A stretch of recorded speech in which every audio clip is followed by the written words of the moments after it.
So here we have a cautionary tale. Who did the client dirty? The realtor or the loan officer? Let's get into it. Hi, my name is Kevin Retcher, owner of First Meridian Mortgage. Recently, I encountered a situation that exemplifies the importance of choosing the right loan officer and the right real estate agent. I had a previous client whose daughter was going to buy the house next door from a 90-year-old lifelong neighbor. This 90-year-old gentleman was looking to downsize, and he solicited the help of a listing agent. And one of the criteria that he wanted was limited viewings on his home. So since he's known the daughter that grew up next door for an extended period of time, watched her grow up, this was a perfect opportunity to sell it to someone he knew and still have limited access to the property, have limited numbers of people coming and going. If he would have listed it with that agent, it would have been very chaotic for this gentleman. So this was, in theory, a perfect buyer, a perfect scenario that the daughter next door wanted to buy his house. So that's the initial setup. It appeared like it was going to be a perfect scenario for the buyer. The 90-year-old had a couple requests. Again, limited showings. He wanted to allow 3 visits of inspectors and appraisers, no more. He also was requesting 90 days to be able to find a new home to live, and once he identified that property, he wanted to close within 30 days. So he was going to be able to set up his closing date once he identified the property, and then go to settlement within that 30-day time frame. In an effort to appease everyone, the daughter chose to go ahead and use the listing agent as her realtor, essentially dual agency, to make everything go smoothly. Things took an interesting turn when the listing agent recommended to the daughter to get pre-approved with F savings for the mortgage. She wanted this done to be able to write the contract, to be able to offer it to the seller along with a pre-approval letter. So to appease the listing agent, the client went and got a pre-qual letter from F Savings. Once the mother saw the loan estimate from F Savings, she highly recommended her daughter to reach out to myself, Kevin Retcher at First Meridian Mortgage. The daughter called me, and after reviewing F Savings loan estimate that was provided, I was over $10,000 cheaper. Now, mind you, I was trying to be fair with the other loan officer because we did not know what the closing date was, because the gentleman had not found his house yet. And so in theory, we didn't know if it was going to take him 45 days to find a house, and then plus 30. So we didn't know if we needed a 75-day lock or a 50-day lock. So I recommended to the client to get a quote from F Savings on a 30-day lock, and then I would give her also a quote on a 30-day lock so she could compare to see who was better in that given scenario. I told her to do that over a couple-day period so that she could see what a pattern would be, who would be better off for her. This transpired over about a 7-day time frame, and at that time, the listing agent was getting nervous and was pushing the buyer to make a decision because the contract had the stipulation that an appraisal be ordered within 7 days of making loan application. So we still didn't know when the closing date was, and the buyer chose to appease the listing agent by going with F Savings to get the initial loan application done and get the appraisal ordered.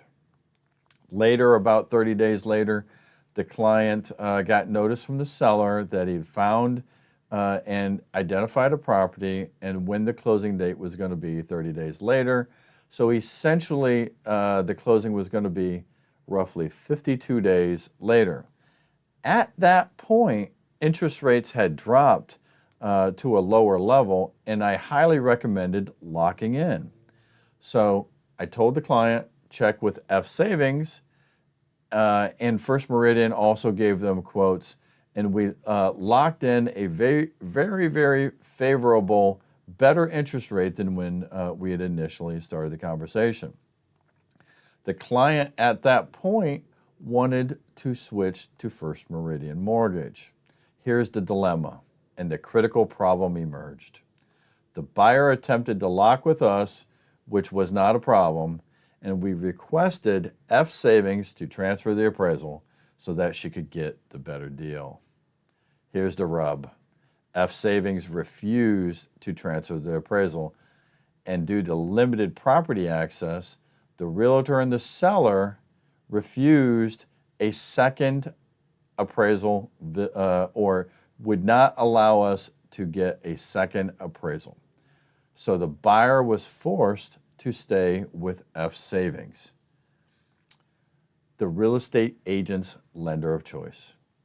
So here's a couple key takeaways from this experience and highlight some crucial lessons. Be cautious with dual agency and representation. It may not always serve the buyer's best interest. Ensure contract flexibility, especially for the appraisals. If you don't know when the closing date is, make sure if you do order the appraisal from a lender, make sure that they're willing to transfer that appraisal to another lender if so needed. You might need this in the case of if a lender was to deny you for some particular reason and another lender might not. Make sure that the lender you do the appraisal with is willing to transfer that appraisal. It could be the difference between getting an appraisal that meets your financing needs or not. 3, maintain all your contingencies. Keep all your contingencies during any periods of uncertainty.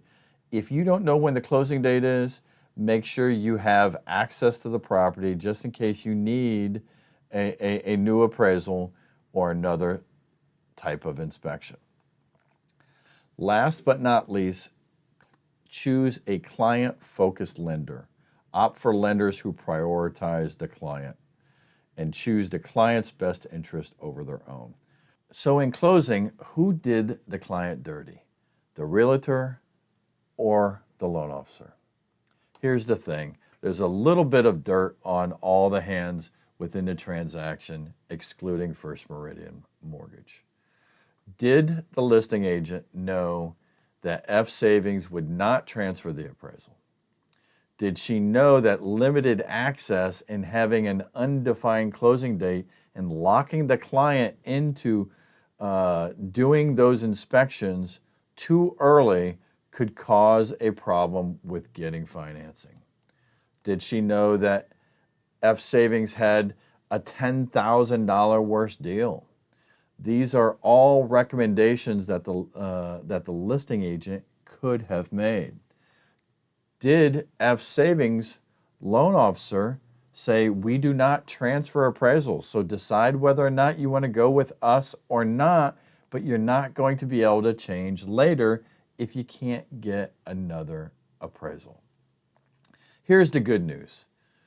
Because we were involved in providing such good pricing and a lock-in sheet for the client, F Savings did lower their price, not as good of a deal as she could have gotten with First Meridian Mortgage, but she did end up getting a better deal.